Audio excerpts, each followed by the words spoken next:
what's on my mind right now? It ain't the coffee in my kitchen. It's the dead Orangestorm Giga in my garage.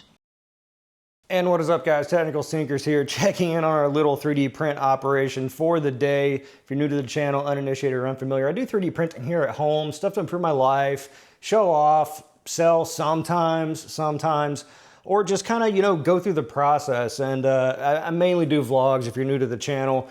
And if you aren't new to the channel, then maybe you've been following my saga with the Elegoo Orangestorm Giga. So it's a big printer. A lot of you guys are familiar with it. If you're not, it's 800 by 800. It's really big. It's Cartesian kinematics, and I've been having a lot of trouble with it since I got it. You know, a lot of problems here and there. It's wildly inconsistent, although I really want to like it because it prints big stuff. So in today's vlog, which I normally don't do, I got a few different things going on, but I've been really under the gun. I just released a video, and if you're seeing this, it probably would have been about 3 weeks ago. It was, I'll put a thumbnail here, sorry editing Matt, of about like dear 3D print manufacturers. Stop trying to make small printers big, because that's the sort of gist that I'm getting. What do you want? The gist that I'm getting out of this with my experience with the Giga is it's all these small printer parts, and I think that's causing a lot of the issues. But I've been working on this thing for about a week and a half. The parts haven't even shown to ship, and then after looking at them, I realized it's just wires that they're sending me. So I've been trying to like bypass the wires and see if I can get the issue resolved. So we're gonna go through that a little bit. And again, I don't know how interesting this is gonna be. This is maybe, hopefully, the last video where I'm like deep into the Orangestorm Giga trying to like suss this out and fix it. If not, then I guess I'll just shelve it and work on it aside from that while I print other stuff, because I haven't really been printing other stuff. But the name of the game right now, what's going on with this thing? All right, so I was printing the stand for the Star Trek Voyager. The print failed. I've highlighted that in a previous vlog. Thought nothing of it, tried it again, same issue. Would not move. When you try to do it with manual control, it would move. And then when you try to do like a homing or anything where the machine was controlling it, it would kind of stutter. And so eventually it got to the point where it just kind of wouldn't move at all. And so I have the X-axis on here and I'm trying to control it. I've got another motor. This one has a shaft that's not quite long enough, but this one is exhibiting the same problem. So I thought, okay, it's not the motor. I told all this to Elegoo and they're sending me new cables. They think it's a cable issue. Although when I tested the original motor, which is up here, I'm getting on the two windings, you know, pin 1, pin 3, pin 4, pin 6, 1.2, 1.1 ohms per winding, which is kind of like off. Like all the other stepper motors that I've seen call for like around a 2 ohm resistance. This one, the replacement, which is the same model number, just a shorter shaft, shows 2.1 ohm resistance per, I'm just calling it a winding, per leg, I guess, per phase. So I'm not sure if there's a little something different about it, but it seems like if you put any resistance on it, it won't move. And I thought, well, okay, if it's resistance, it can't move it, then surely the belt's getting bound up. But as you can see here, I mean, I've got everything really loose right now, and I've got that print head off just to see if it was something with the print head. It moves just fine. So what I did was I went through and let's back up for a second. This is me opening up the chest, putting the chest spreader in and opening it up and starting to do heart surgery on the Giga.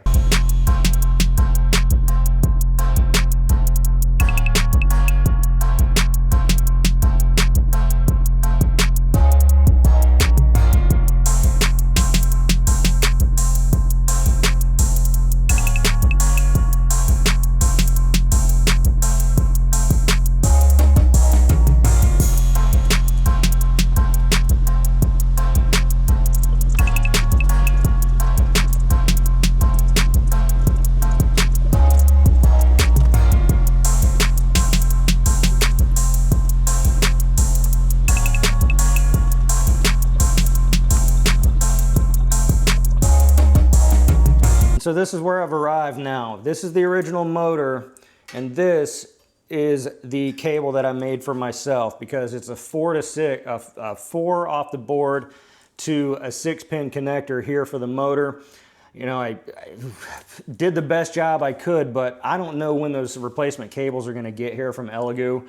And I don't know that it's a cable issue, because I ran the bypass with the only 4 to 6 cable that I had. So if it is that cable, then it's not gonna give me the error. So I put this together. I'm thinking it should work. I mean, it's all the pins are holding. So I'm gonna throw this in, see if I can get some action from the back section. And if that works, then we know it is the cable. And then we'll just mothball this, wait for the replacement cable to come in, and then put it Humpty Dumpty back together again. Does not work, then we know it is something else. And I almost suspect something else, because if the motor is not delivering off resistance, then maybe, I mean, it could be the cable, it could be, you know, it's getting the signal to turn, but when it meets resistance, it's not being delivered enough power to actually overcome the resistance and step. That makes sense to me. Again, I'm speaking from a place of complete ignorance here, so you got to give me some rope on this. Or it may be something in the power supply, or the board's not delivering it. I'm not sure. It seems to me that that would cause other issues, but I'm going to throw this back in and see if it steps, and if it does, then we know it's the wire, and that's honestly at this point the ideal outcome. I'm wondering how big of a channel I have to be before like Elegoo notices me.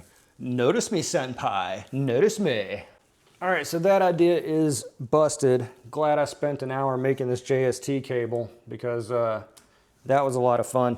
Yeah, the 4-wide connector here, it looks like the one off the board has a different pitch, different barbs too. So I think what I'm gonna do, because the one chain-to-chain motor has 2 4-way headers on it, to inspect it, because I've inspected everything except for like this one section, because I didn't want to break up the cable chain, because it's going to be a real pain in the ass to get that back apart, but let's do it.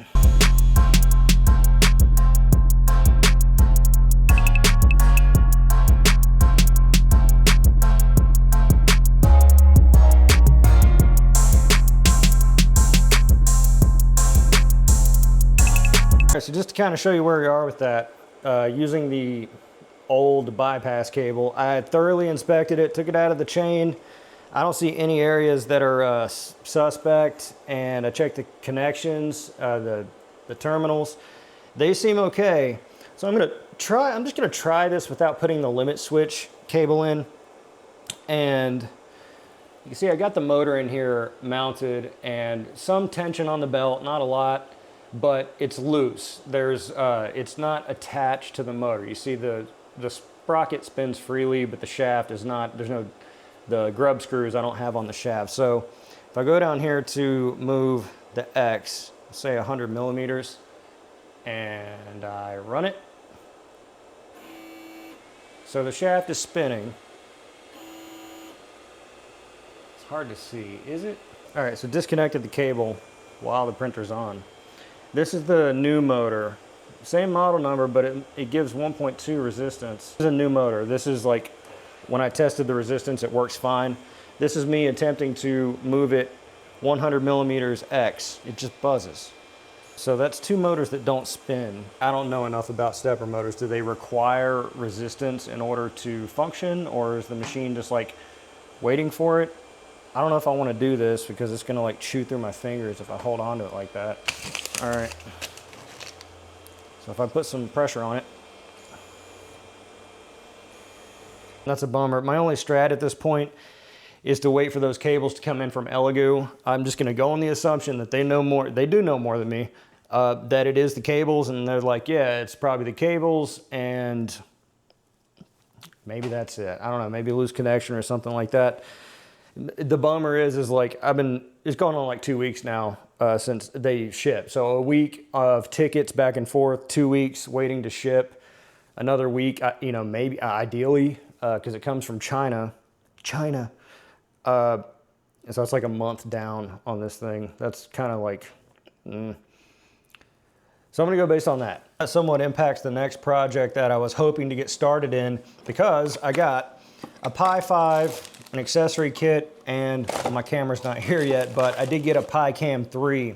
I want to get started with Raspberry Pis and, you know, the stuff that 3D printing is related, mostly the cases, but it kind of ties hand in hand. There's a lot of cool projects you can do and a lot of 3D prints you can do with it. So this is kind of like a separate from the channel kind of thing, doing Raspberry Pi projects, but I'm going to be 3D printing a lot of stuff for it. And the first thing I wanted to do was set up an Octoprint for the Orangestorm Giga, but it doesn't really make sense to do that if it's not working. So I'm gonna kind of redirect some other things. I wanna build like an IR license plate camera for people keep littering in my yard, and so I wanna catch them, and I don't know what I'm gonna do with that info after the fact.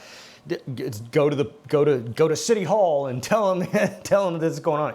A lot of cool stuff you can do with Raspberry Pis, and a lot of cool 3D prints to go along with it. So gonna be working on that. And the only other main project that I wanted to kind of look into was kind of one of the original projects.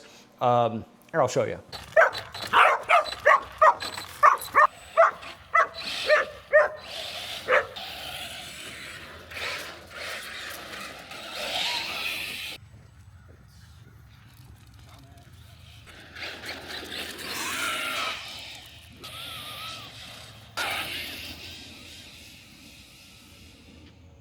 So yeah, the car for the dog lure. So if you've been with the channel for a really long time, you know that I used to run every single day RC cars for my dogs because they're a great exercise. They love chasing it. They're prey hounds, so it's kind of like a hack for them. Like if they see something moving around, they can't help it. They run after it. And so you can run them and exercise them in a very short amount of time instead of throwing a ball and have them look at you like, what do you want me to do?